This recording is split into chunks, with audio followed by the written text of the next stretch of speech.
Ito, paborito ko tong senador. Paborito ko to. Ay, bakit? Ang dami kong natututunan dito eh. Magaling eh.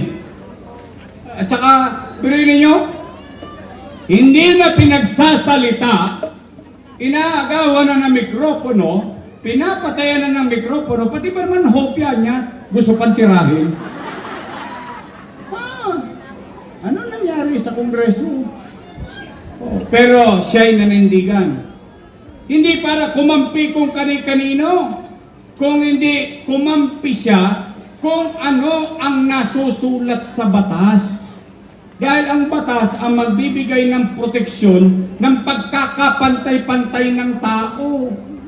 Yun ang nakita ko sa kanya. Kaya ako, pinakikisuyo ko sa inyo, isama natin si Senador Rodante Marcoleta.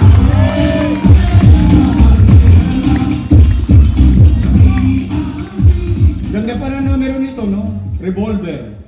Kumbaga sa bingo, 38. Marcoleta. Kumusta po kayong lahat dito sa Distrito 6 ng Maynila? Kumusta po ang lagay nyo? Okay po kayo? Kahit na kaninang alas 5 pa lang kayo, di pa kayo kumakain, okay pa rin kayo?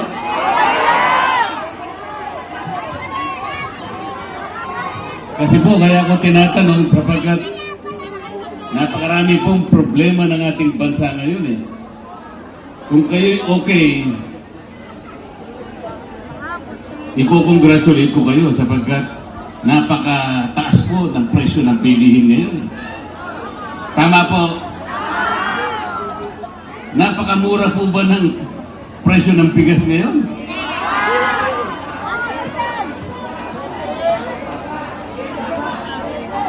Napakamura po ba ng gamot? Gamot po.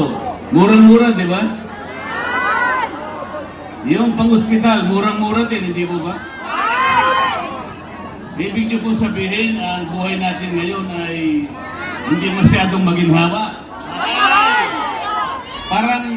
Parang tama po kayo kasi may lumabas po na survey noong Enero lang, itong taon na ito, ang nagsasabi po na nakakaramdam po ng hirap ay 67% ng ating population.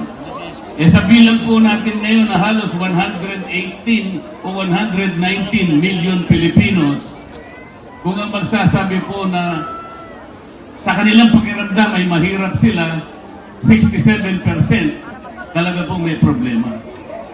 Talagang naniniwala po ako na pangunahing problema ngayon ay yung ekonomiya po natin. Ekonomiya talaga. Mura po ba ang kuryente? Ano po? Ito po hindi ko maintindihan kung bakit napakamahal ng kuryente sa ating bansa. Alam po ba ninyo, yung layunin po ng batas sa kuryente na ginawa ng Kongreso 24 na taon na nakararaan. Alam po ba ninyo kung anong pangunahing layunin ng batas na yon? Ang pangunahing layunin po ng batas ay ibigay ang kuryente sa mga mamamayan ng Pilipinas sa murang halaga. Yun po, letra por letra. Bakit po baligtad ang nangyari? Kasi po, yung pagpapatupad ng mga batas, hindi po binabantayan nung dapat magbantay. Gawa ng batas, ang gaganda po ng batas, parang kayo po, ang dami niyong biniling gamit sa bahay, mga mamahaling damit, mga mamahaling bag, ayaw nyo naman gamitin, wala rin. Ang batas po ay ginawa para po sa kapakanan ng mamamayan. Matagal po at mahal gumawa ng batas. Kung minsan po 3 taon, kung minsan ulit-ulit. Alam po ba ninyong Magna Carta of the Poor na isa ako sa nagsulong? Inabot po kami ng 15 taon bago maging batas. Hanggang ngayon po ay hindi pa nabibigyan ng daan para ito ipatupad sapagkat yung mga ahensya na mayroong responsibilidad para ito ipatupad mapatupad, natutulog po lahat. Yun ang problema. Alam po ninyo kung ilan ang karapatan ng taong mahirap dun sa Magna Carta of the Poor. 5 po yun. Karapatan niya sa pagkain, karapatan niya sa gamot, karapatan sa pabahay, karapatan sa edukasyon, at karapatan sa hanap buhay. 5 karapatan. Hanggang ngayon po ay hindi na isusulong ang pagpapatupad sapagkat walang nagbabantay. Yun po ang kinasasama ng lungkot. Kaya po nung Marso, ito lang, 2 months ago, ano po ang sinabi ng survey? 27% po ng mamamayang Pilipino nakakaramdam po ng gutom. 27%. Napakataas po nun. Halos 29 million poor Filipinos po. Bakit po? Hindi po binabantayan talaga. Hindi po ginagawa. Alam po yung ginagawa? Puro bigayan ng ayuda. Puro ayuda. Hindi po ito ang dapat gawin. Sapagkat ang pagbibigay ng ayuda, okay lamang po yun kung talagang may krisis. Nasunugan, nabaha, lumindol, nalindol, nasira mga bahay, bigyan mo ng tulong. Pero pangkaraniwang buhay po nagbibigay ng ayuda. Meron pong AX, merong tupad, merong akap, merong mait, merong porpis. Ito po sa isang taon, alam nyo kung magkano po ito, 194 billion pesos. Ang tinatarget po nila, yung mahirap nating kababayan na magmula sa 25 hanggang 30 million Pilipino. Pero hindi po natatarget. Ang nabibigyan lang ng ayuda, akap, AX, mait, etc., 5% lang. 5% lang. Kaya hindi po na ipatutupad na maayos. Yung iba po, AX, 3,000 pesos ang AX. Pero merong lugar po, binibigay 500. Pwede po yun? Hindi po ganun. Kailangan po yung pera na yun gamitin para paunlarin ang kabuhayan pambansa. Ang ekonomiya po natin. Para magkaroon po ng pagawaan, marami pong negosyo ang tatayo sa ating bansa. Magkakaroon po ng maraming trabaho. Ito po ay magre-resulta sa dagdag na kita ng ating mamamayan. Hindi po ayuda ang gusto ng isang Pilipino. Ang gusto po nila, magbuhay sila ng marangal, ng disente. Bigyan mo siya ng pagkakataong makapagtrabaho. Yun po ang dapat natin gawin. Ang dami pong problema dahil nga po sa corruption dito sa ating bansa. Ikatlong bahagi ng pera ng bayan na pupunta po sa corruption. Pag ako po ay nagsasalita sa House of Representatives para itama yung maraming mali na ginagawa namin, ito po pinagagawin, inaaway lang po ako ng mga kasama ko.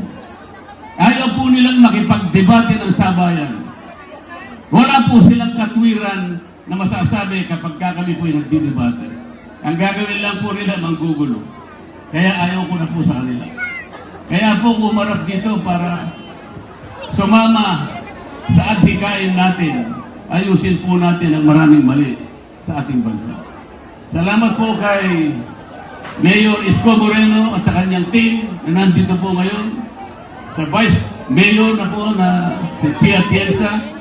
Dito po sa Maynila, kahit medyo mahirap ang buhay nyo, meron po kayong mga kaagapay. Isang mayor na maaasahan po ninyo. Isang vice mayor na magiging katulong niya at itong team niya po nagagawa po para sinupin po ang buhay ng Maynila. Ngunit ang sinasabi ko po ay ang kabuuan ng ating bansa. Ang kabuuan ng ating bansa. Gusto nyo bang bumaba ang kuryente? Kaya ko pong gawin yun. Kaya ko pong gawin yun. Ang totoo niyan, pwede nating gawin na lahat ng pamilya na kumukonsumo ng 3,000 pababa sa singil ng kuryente, pwede po nating ilibre yun per month. Kaya pong gawin yun. Kailangan lang po, pumili naman kayo kung sino iboboto nyo senador. Matagal na nilang binoboto yung pabalik-balik doon. Okay. Hindi ko na po babanggitin kung sino yung pabalik-balik. Wala naman nangyayari. Boto na kayo ng boto sa kanila. Pagkatapos, aasa po kayo, may mangyayari sa akin. Sana po gamitin po ninyo ang inyong kapangyarihan. Piliin po ninyo yung tatayo sa inyong karapatan. Kahit mahirap. Ako po kahit mahirap, kahit awayin po nila akong lahat. Itinuring po nila akong kalaban lahat. Ako na lang mag-isa. Isa laban sa lahat. Dahil lamang po sa katwiran. Dahil lamang po sa katapatan ng paglilingkod para sa taong bayan. Tingnan po niyo nangyari sa ating bansa. Nagkahati-hati na naman tayo dahil sa nangyari. Alam na po ninyo kung anong nangyari. Marami po sa ating mamamayan, kung hindi man lahat, meron po silang kalungkutan sa puso. Yung iba, maaaring nagtatagli ng galit sa kanilang dibdib. Dahil sa nangyari, sana hindi po nangyari. Tingnan po ninyo yung mga inimpeach nila yung Vice President. Tatanggalin po nila yung Vice President. Dinukot nila yung dating Pangulo. At ngayon po ay naharap sa isang hatol sa bansa na hindi natin kinikilala ang kanyang kapangyarihan. Wala po silang jurisdiction. Ngunit ang bibitawang mabong salita, itama po natin lahat ito. Itama po natin lahat ito. Huwag kayong mawawala ng pag-asa. Magkaisa po tayo. Iboto po ninyo yung inaakala ninyong lalaban sa inyong kapangyarihan. Dante Marcoleta po. Number 38 sa balota. Tandaan po ninyo, parang kalibre 38. Pagbabarilin po natin lahat ang problema ng ating bansa. Magandang gabi po sa inyong lahat. Salamat po. Salamat po sa inyong lahat.